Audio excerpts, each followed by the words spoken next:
You know, nowadays, especially among the Messianic Jewish community, there's a great emphasis to know the name of God. And I can understand that, of course. And you're about to see a clip where a lady emphasizes the importance of knowing the name of God. I perfectly agree with her that we must know the name of God, because that is truly our blessing and the blessing of our children. I perfectly agree. But the question is that, what exactly is the name of God? And can you pronounce the name of God? Do you know in Isaiah 52 verse 6, it says, "Therefore my people shall know my name." So this is a mitzvah, this is a commandment. We should and shall know. And if you're truly his children, you will know his name. You shall know that in that day I am he, says the Lord. Here am I. I like what she said. It is a mitzvah. That's very true. It's a commandment of God that you should know my name. And someday, I perfectly agree that we will all know the name of God. But are we able to know the name of God now, at this point of time?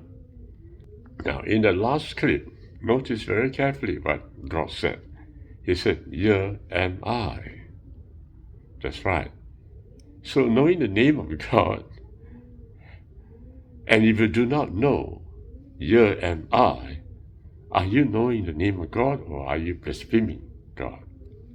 That's the point I'm trying to emphasize. You see, when the Most High said, "Here am I," now, isn't he emphasizing that God is a presence, and you are right now with that presence? Here am I. That's right. Just knowing the name, and you're not in the presence of God, you are not actually knowing the name at all. Even if you can invoke the name in your mouth, there is no name being uttered, because the true name of God is when you are in the presence of God and you realize, "Here am I." And that's what happened to Moses. Moses, when he saw the fire at the burning bush, and God called him from there, God said, "Moses, Moses." And what did Moses reply? "Here am I." And when he reached that place of Mount Sinai, God introduced himself. And when God said, "I am that I am, that is my name forever, tell the children of Israel that I am have sent you." What is God saying? God is emphasizing that you have to tell the people, the children, that's right, of my presence. And that is my name. Not just merely my name, without my presence. Let me repeat this again. Tell the children of Israel, I am have sent you. Now, why didn't God say, tell the children of Israel that so and so have sent you? No, because God is emphasizing that it is the I am that sent you. My presence right here has sent you. And when God spoke this to Moses, Moses was having a problem because he couldn't bring out that presence to the children of Israel. Invoking the name of God is not going to bring that presence to the children. Right? And that is why God made a substitute. He said, tell the children of people that the God of Abraham, the God of Isaac, the God of Jacob have sent you. So in other words, God is saying, I'm very sure that the presence you may not be able to tell the children of Israel. That's fine. So tell them in a third-party form. Tell them that the God of Abraham, the God of Isaac, and the God of Jacob have sent me. Notice the tremendous difference between the presence and the name of God. Notice something very important. When God gave a substituted third-party name to Moses, what is God actually saying? Isn't God saying that it is all right that you substitute my name? Notice how sages were correct to suggest that the name of God should not be pronounced, but we can use the substituted name like Adonai to refer to the third party, God. How I wish my presence can be with you, God is saying. How I wish you are aware fully of my presence right in front of you. But if you are not aware, then please don't use my name. Use a substituted name. Because my name is I am that I am. And there's another very important point which I need to say before I close the video.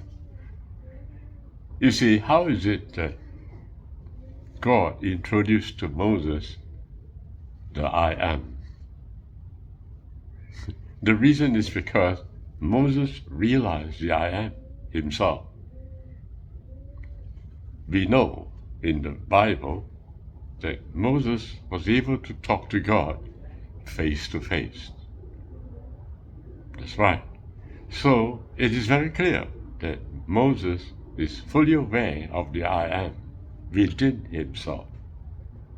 When he replied to the call of God from the bush, he replied, "Here am I." That's right. He sensed the I am within himself. And because he sensed that I am within himself, he's fully aware of the I am.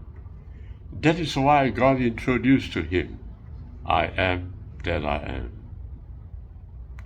What I'm trying to emphasize to you, therefore, is that you can invoke the name of God, but that this would be blaspheming God.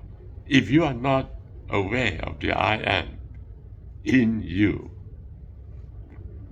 You see, God chose a name which is the first person identity. He didn't say he is there. And he chose the first person identity for a very important reason. So that we can associate with God as I am. Because all of us speaks the name of God as well, I am. But our awareness of the presence is important. Just saying I am would make a difference. It's the awareness of the presence of the I am within us. That is the key to open the door to my sheepfold. Jesus was an awesome person, I must say. He's fully aware. That's why he said that I am is the way. I am is the truth. I am is the life. He didn't exactly refer to himself, but he understood I am within himself. So he could in a way say that I am the way, the truth, and the life. So that's the point I'm emphasizing to you. You see, all of us can say the word I am, right? Because all of us are using God's name in a way. But the third commandment is very important. You shall not use the name of the Lord your God in vain. That's right. You see, when we use the word I am without realizing the true I am, we are using that name in vain. But unfortunately for most of us, we are not able to attain the realization of awareness of the I am inside us. But as God promised, one day every man, every person will call my name. Yes, that is the moment when every one of us will know God. That's the Messianic age. But please, don't claim that Messianic age to be here right now. Almost everyone, 99.99%, will not be aware of the I am presence within them. And invoking the name of God would be very blasphemous. That's right, using the name of God in vain. Remember the third commandment. Don't break it. God bless you. It hit me because Numbers chapter 6, verses 24 through 26, gives the priestly blessing on how to bless the children of Israel. But verse 27 says, in so placing my name upon them, I will bless them. So the blessing is inherent in actually pronouncing the name, not substituting it with Adonai or Hashem. Just like in the Shema, a lot of times we say Shema Yisrael, Adonai Eloheinu, because we're saying it so frequently. It says to say it in the morning and at night and when you're coming and when you're going. And so that's why we substitute that, so it doesn't become common language. It's so holy. But we are to know his name, and we're to bless our children with that name. Indeed, we must bless our children with that name. And God wants that to happen. That's right. With the name of I Am. No other name will work out. You can use Adonai, you can use Jehovah, you can use Yahweh, you can use whatever you like to invent. It makes no difference. The true name of God is the presence of God. The I Am. I Am is my name forever, God said. So let it be clear about this. The first time when I came to realize of this great truth was somewhere 20 over years ago, when for a sudden moment in my life, a presence began to appear before me. It was a place, I would say, a dark place. And apparently there's no space, no time. And at that very moment when I faced with the presence, an instant awareness came upon me, saying to me, whoever I'm speaking to is also me. That was the most awesome moment of my life. When I come to realize of the I Am that I am. I'm able to share with you this fact because of this event that took place in my life. If it wasn't for this, I would never be aware that the I Am name, that the I Am is the name of God itself. Tell them that I Am has sent you. I Am is the name of God. And unless you can pronounce that name, and unless you can be the name of God, please don't pronounce it with your mouth. Calling him a Jim or James or Yahweh or Jehovah, whatever you want to call it, is actually blasphemy. The reason is because it's like calling your son a dog. It's like calling your father Jim James. You should be calling your father Daddy, right? You shouldn't be calling your father a name that you create in your mind. So it's blasphemous because it is a name you create in your mind. But if you understand I Am inside you, then you will be able to call out the name. Because you will be calling out that name every moment. Because you know the name of God in you.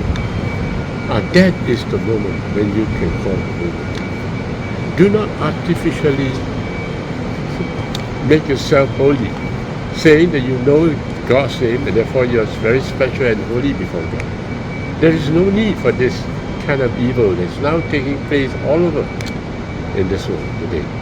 Everybody is trying their very best, now even to use the name of God. And why do they do that?